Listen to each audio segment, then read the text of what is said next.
guys, I'm KiKipepper. Before I begin this video, I just have to say, yes, I still have my little baby bump going on right here. It looks absolutely crazy, but don't judge me, judge yourself.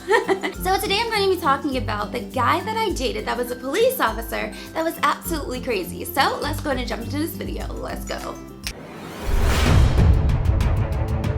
So I am so nervous to tell you guys this story because I am still scared of this guy to this day. And this guy, he just so happened to text me a few days ago, which made me want to tell you guys this story even more. This whole thing started about 2 years ago when I was living the single life and I decided to join online dating. Like, it was just so many different guys on this dating site. You had like the sexy guys, the crazy guys, just all different types of guys. So one night I'm on there really late and I come across this really cute guy. I remember I messaged him something so simple like, "Hi, how are you?" After talking to this guy for a few days, he finally revealed to me that he was a police officer. Being a police officer is kind of a deal breaker for me. I have way too much anxiety to date people like that because I just get so scared, you know, like nervous. Even though I dated a guy in the military.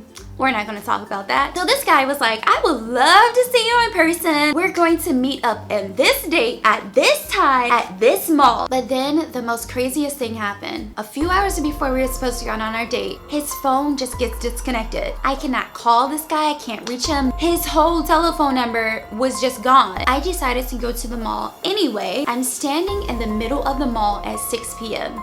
This guy is nowhere to be found. I don't see anybody that looks like him. After 20 minutes, I call the number again and the phone just starts ringing. I'm like, wait a minute, no. His phone was literally just disconnected and now it's ringing. And he never called me, never texted me, never did anything. He literally just went ghost on me and never showed up for the date. So I get back home and I'm talking to my friend on the phone and I'm letting her know, like, I just tried to meet up with this guy and he just stood me up. So she had the most brilliant idea. She said, "Listen, let me call him from my phone and see if his phone is still disconnected or if it rings or whatever." My friend calls him from her phone and he picks up. He picks up the phone, y'all. After my friend got in contact with him, we become like the FBI. This girl calls me back, puts me on the three-way with this guy, and he tells me the most dumbest excuse. He says, "Oh, I'm sorry. I had to go to AT&T because I lost my phone and I had to get a brand new phone." I mean, I should have ran so far away. I just decided to give this guy another chance and see where this could go. I would talk to this guy and we would have the most amazing conversation. Then out of nowhere, he would literally vanish and he would not talk to me. Every time he tried to reach me again, he would say, "I thought that you were a catfish. I thought you were crazy, so I just decided to leave you alone." He finally agreed to meet up with me. On the day of our date, my car just happened to break down. I called him and I was like, "Oh, my car had broke down.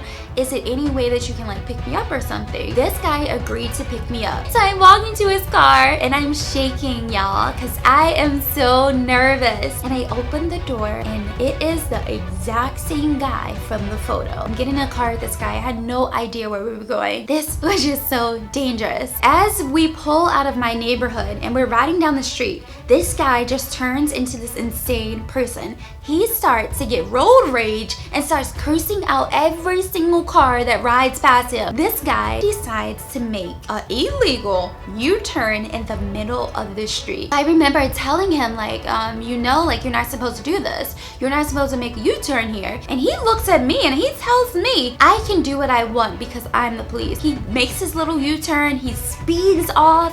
Y'all, we going too fast, past the speed limit.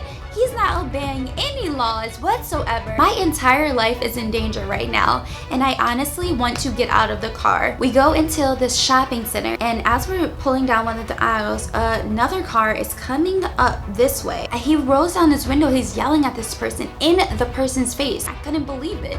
He was ready to fight this person that pulled up next to him. Y'all, do you not know how bad I wanted to flee the scene? I was ready to jump out the window at this point. Like, I don't know why I stayed in that situation. Like, To this day, I don't know. So we ended up going to the Cheesecake Factory. When we get to the Cheesecake Factory, I just remember him telling me, like, you can't sit on this side of the chair. So I'm saying, okay, fine, I won't sit on this side. He sits where I was trying to sit at, and he says, I always sit where I can see the door. So if something happens, I can be ready to protect you. He would just say little crazy things like he's ready to take down people tomorrow, and if anyone acts up, then he's ready to take his baton thing out and beat them. So I needed clarification of what he was saying. Like, are you telling me that you would hurt that person? And he said yes, he would. It is his right to do whatever he needed to do to correct these people. Police officers are supposed to protect people, not hurt them. I knew for a fact that I never wanted to see this guy again, but because we were at a restaurant, I wanted to finish my food because I was hungry.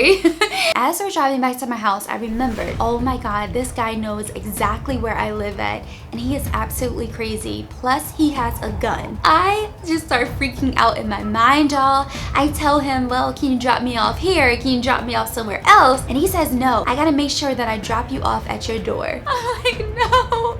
Y'all, I was so scared. So he pulls up to my house, he unlocks the door, and I just wanted to jump out of that car. He leans over to me and he says, can he have a kiss?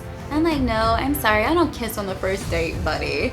But I will call you, I'll text you, whatever, we'll keep in touch. So when he texted me later on that night, he explained to me like he's sorry and like he believes God put us together. Maybe all of the stuff that's happening isn't really as serious as I thought it was going to be. Like just basically being a crazy dumb person and basically just believing whatever this guy is telling me. I remember him asking me to go to a movies with him. So I agreed, oh, like a dummy. This time I was like, nope, I'm not getting in the car with you. I will meet you at the movie theater. When I walked up to the movie theater, he was already standing there. He already had purchased the tickets. So he gave me my ticket and we walk into the movie theater. So we're sitting there and he's sitting next to me, and I just remember him just keep pinching my arm. Something's off with this guy. First of all, he looks crazy and he's keep pinching me throughout the whole movie. And as I'm texting my friend, he snatches my phone out of my hand. He's literally reading all of the crazy talk that I'm telling my friend. Like I was telling her he's crazy and blah blah blah. So finally he gives me my phone back and he just gets up and walks out of the movie theater. I am watching the movie and then I can hear someone in the back of me like whispering little words and stuff like this. I'm just sitting here acting like I don't hear the person, and finally the person taps me on my shoulder trying to get my attention. I turned around and guess whose face that I see looking at me? The crazy guy. Let me remind you that this guy has a gun and he walked out of the theater. Y'all don't know how scared I was to even move. And at this point, he gets up and he walks back around and he sits back next to me and he says, I don't think you've heard me. You don't get it. If I can't have you, then nobody else can have you. So I just tell him, I said, oh, I really need to go to the bathroom really bad. I'll be right back. As soon as I got up to go to the bathroom, I literally jetted out of the movie theater. And from that day on, this guy called me every single day for an entire month. I never answered his text messages, never answered his calls. It was freaking crazy, y'all. So I'm so happy that I survived that situation, but that was so freaking scary. If you guys want to hear more story times, don't forget to like and subscribe to my channel. As always, I love you guys oh so very much. Thank you so much for watching.